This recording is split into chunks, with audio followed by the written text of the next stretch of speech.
when a dumb TikToker messed with the Mexican cartel. Insulted Mexican cartels, with El Parada setting the scene for why this is a dumb idea. Born April 2000 in the state of Sinaloa, the pirate was from one of Mexico's most dangerous states. Both his mother and father left him at birth, leading to a difficult life full of alcohol addiction, although ironically this made him a social media superstar. Damn, at least he got famous though. Damn, El parents. El Parada had his friend film him drinking from a bottle, pairing it with the aftermath of when it all kicked in. He'd uploaded to his YouTube under El Della Red Label, but didn't expect a viewership of over 300,000. Well, when he realized that his excesses were pleasing to the internet, he knew what his shortcut to popularity was, turning his drunkenness into a profession. He'd start posting video after video of his drinking escapades, always pouring the beverage about an inch above his mouth in the exact same way as his first viral video. Chad, he a deep thrower. You see that? He know he can suck some good meat, man. He just go like this. What? With his small, strange appearance made El Parada so extremely memorable, people began to dedicate public statues to him. He'd therefore expand his social media to include cars and women, which grew his Facebook following to over 1 million and his Instagram to 300,000. Bro, nobody be on Facebook, man. Come on, man. Who on Facebook? Old classmates and some people, baby mamas and aunties, man. Suddenly, he was being paid over $1,000 just to show up at a club for a night, although this would always come with one specific problem. What? Every time El Parada drank, he'd become extremely vocal and borderline aggressive, to the extent that he was arrested on more than one occasion. Okay, yeah.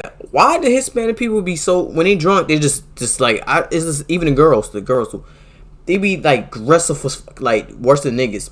I'm like, they turn to a whole different person. Like, what's in that drink that make these Hispanic people go crazy? I don't know. That Casamigos and them niggas turn to beasts. In a 7.6 million view video, translating to The Pirate Responds to Comments, he spends over 3 minutes simply yelling at his audience, giving the impression that he thought himself invincible. This would be curbed to some extent when he'd hire a social media manager named Beto Sierra, who encouraged El Parada to give up the drinking to increase the longevity of his life and career. Spanish YouTuber Pepe Garza also confronted El Parada about his drinking, questioning, haven't you started to think that if you drink a lot of alcohol, at one point it can poison you? The human body isn't made for that, to which El Parada responded immaturely, people always tell me, my friend, how can you handle so much? I just laugh and tell them, well, I don't know. I don't know how I handle so much, to which Pepe again responds, well, I don't like it very much. This is going to get out of control. When he's then asked, where do you see yourself in 3 years' time? El Parada admits that he wants to get sober, and instead would like to have a career in music, and leave behind this stage characterized by his drunkenness. I want to learn to sing now. That will be my motto. I want to be on stage, but singing and putting on a show. Taking steps to make this happen, he'd appear in music videos, which only further added to his image as a drinker, especially with a band member stating, there are a lot of people who criticize him, but the truth is that's why El Parada got started, but it would also become the way that El Parada ended. After yet another heavy drinking session, El Parada was filmed insulting Mexican cartels, specifically with the phrase El Mencho suck my wiener. That was like New York, and you say suck my dick, get ready to fight, nigga. It's like LA, you say something about, like, I ain't gonna say it, but it's like New York, you say tell a nigga to suck your dick, get ready to fight, nigga, or get your Glock with a switch on it. El Mencho's the head of the CJNG, aka Mexico's second most powerful cartel. His capture offers a bounty of $10 million, as he's that nigga got a bounty like it's One Piece. His worth is $10 million. Considered one of Mexico's most dangerous people. Therefore, El Parada's callout was not a smart thing to say about a man who'll execute your whole family based on not much more than a rumor. He just has zero regard for human life. But what about free speech? It doesn't exist to the cartels, which have been linked to the murder of at least 12 journalists this past year. Whoa! El Parada seemed to think very little of his call-out, as on the 18th of December 2017, he went about his day as if it were any other. As the evening drew closer, El Parada met with Hot Spanish Vlogs and Ben El Gringo, preparing for what was supposed to be another fun night on the town. In fact, El Parada was having such a good time, he'd post the location of where he was headed, telling his fans to meet him at the bar. That's the biggest mistake. You never drop your low. Never drop your low if you just when you're famous. That's just the dumbest mistake ever they do. Why are you dropping your low? You might have people who do not like you just because they don't like you, and you drop your location. Yeah, do that. That's very smart. Very smart. And see what happens. However, instead, he'd be met by 4 men driving in a black truck who assassinated El Parada only a minute after getting to the bar. This nigga think he's a rapper now. Now look, he got assassinated. Now whose fault is it? His. He dropped the low, and them niggas said bet. Say less, we pulling up. The attack was clearly specifically targeted because, as explained by Hot Spanish Vlogs, it's clear they didn't want to hurt me, my friend, or any of the girls, because if they wanted to, they could have done so easily. His funeral was held in the days that followed, with El Parada's social media manager writing, "We talk so many times about quitting alcohol and living life too fast, but you never listened. And I don't judge, only you knew what you were doing. Those who knew you were a good person. God have you in his glory. Those responsible for his death have never been apprehended, but the CJNG only seems more obvious after exploring the fate of TikToker El Chinito." El Parada and El Chinito... Is they all just offing these people? Bro, y'all... Mexico, do something to that...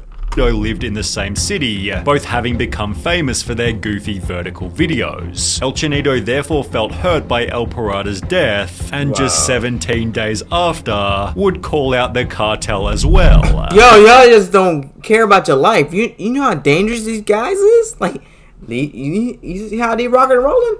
Leave the cartels alone. In the 31-second video, I even know that, Chinito states, some people don't mess "I with don't give a them. crap about El Mencho," then proceeds to call him stupid and threatens to drive to his city to find him. In case this wasn't dumb enough, El Chinito then announces where he lives, but it would only be after the call-out went viral that El Chinito realized he'd made a huge mistake. What's everybody doing, dropping they low? Y'all not that tough. Stop it. Y'all care about your life? Why would you do that?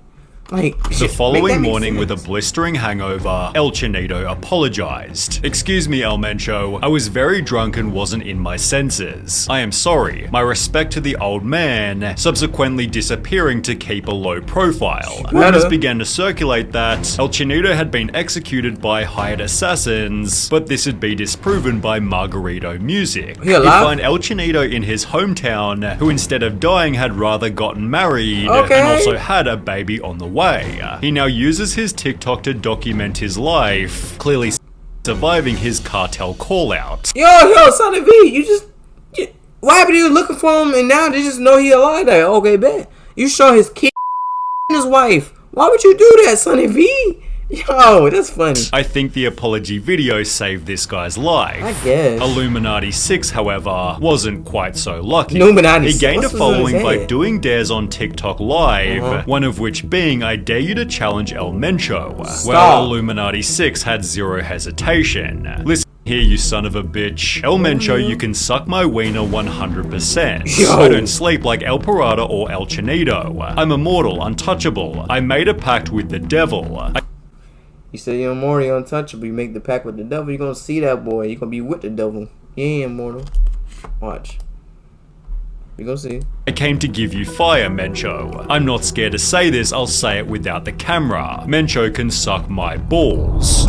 You brave. The comments rolled in instantly. "This man is already dead, just because they haven't warned him. This little boy has his days numbered. Not even the devil is going to save him." Illuminati 6 quickly realized his mistake and uploaded a second video begging for forgiveness. No, you know y'all doing. Don't apologize now. Y'all playing with the devils. You playing with real demons. keep that same energy. I'm sorry for what I said. Nope. I was not well. Nope. I was wrong. That day I woke up stupid. I didn't look at the consequences. I did that for followers. I apologize. We all make mistakes. Nope. Mencho, don't kill me. I have a family just yo, like you. he But this don't only care. added more exposure to his original cartel call-out. People Yo. began to joke, play the video of how they kill him. It would Yo. be great to see, but I don't think anybody expected that this would actually happen. It has since been theorized that the person caught in the him? video is someone else completely, but there's absolutely no confusion in the case of Fofo Marquez. Wait, so is he alive? What happened? Is he? Okay. So it's He's best described as the Mexican Dan Bilzerian, although without What that so mean? many women. His What the TikTok hell? is dedicated to bragging about money, showing his private jets and driving luxury cars. But Fofo Hey, what's also up? hides the fact that he's from a mega wealthy family. he got daddy's money. Okay. In case being a Nepo baby isn't already unlikable enough, he refers to himself as Millionaire Boy, making what would happen next all the more satisfying. Ain't that- he the Fofo one got planned on doing kidnapped? a prank that would anger his whole city. Drive 3 luxury cars onto a main bridge before parking in the middle of the road to block all lanes of traffic. That's so dickheadish. That now you just being a menace to society for no reason.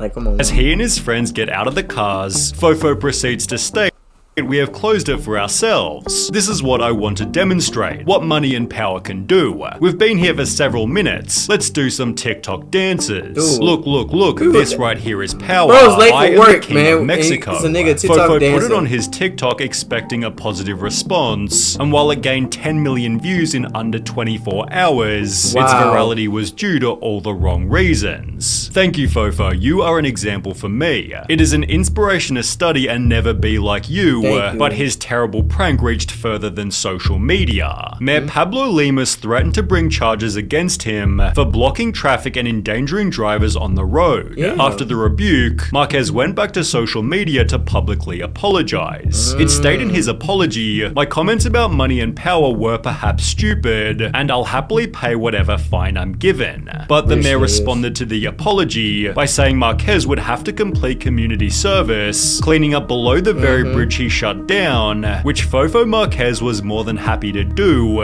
until the CJNG got involved. Whoa, how did wait? I thought they on him. They messing with him because wait, why? The cartel unexpectedly issued a public statement. As many know or are just learning about, the influencer or scum named Rodolfo Marquez, who dared to close traffic, is an act we do not tolerate. We're the ones in charge of Jalisco and all of Mexico, and to you, Fofo, we tell you to be careful, because we will not let you come thinking you can do whatever you want. Here in Jalisco, Mr. Mencho is in charge. If we see you again, we'll kidnap you, and not my even the God. money you have will help you. Sincerely, CJNG. Wait, y'all can't. They got that much pool like that. They got that much motion. They got their own Insta Twitter account. Say don't mess with it, boy. Don't got the power. We do, nigga. And even the police like, man, we can't do nothing. Oh no, I don't want to be no Mexico. That's why I see all the Hispanic people. And all of them just try to escape from Mexico. It makes sense now. 6 days later, YouTuber Dominguero met up with Fofo, who was hiding out in his parents' mansion and being protected by 30 security guards. Wow. Throughout the interview, Fofo states, "Rich people are the most intelligent people, only making him even more hated. Rich people are the smartest people," said by a kid who inherited more than half of what he has. Really? Despite Fofo's extreme arrogance, the CJNG never wound up hurting him. However, just 6 months ago, he brutally beat a woman during a traffic conflict in the parking lot of a shopping center. What the fuck? What? Why? Why he hit a girl? Like what the? Wait, what? Wait, the what? As a result, he's currently in prison, but that's Prison? still a better outcome than what happened to Pamela Montenegro. She said- She played a character on YouTube. What that nigga say? prostitute named Nana Palukas, initially posting innocent videos where, for example, she'd interview random shoppers. However, her content slowly made a political shift, interviewing government officials about the problems created by Mexico's cartels. Well, Pamela also owned a restaurant named Todos Los Santos, around which the cartel began hanging banners, accusing Pamela of colluding with the government. Incredibly, even after this, she continued making her videos and working at the restaurant, although, as you might expect, it didn't end well. During one of her shifts in the evening, two men walked in and each ordered a beer, before shooting Pamela point blank and fleeing the scene immediately. What the fuck, bro? Like, people don't get charged for hire for, like, Lil Durk just got charged? So it's a Wild West in Mexico, huh? Oh my god. When security officers arrived at the scene after 7 p.m., the 36-year-old woman had already died. A member of the Acapulco cartel was tried for her murder, but was dismissed on the grounds of insufficient evidence, ironically acting as an example of the political corruption she often discussed. Oh no, the Mexican cartel is corrupted. They definitely got the man free. He said, man, get the man out. They bail him out. In Mexico, you can't even make fun of politics without being murdered now. She was really funny. This is horrible. Chad, bro, this is sad. Bro. They that powerful in Mexico, Chad? Man, just stay safe. Make sure you like the video. Look, nobody has more beef on the front line than us. Make sure you like the video. We just need... Share it to your family and like the video from here. And right here, and stay good, Chad. Bro, I didn't know Mexico was that dangerous. No wonder people want to escape from there. Makes sense now. Maybe getting meat some probably. But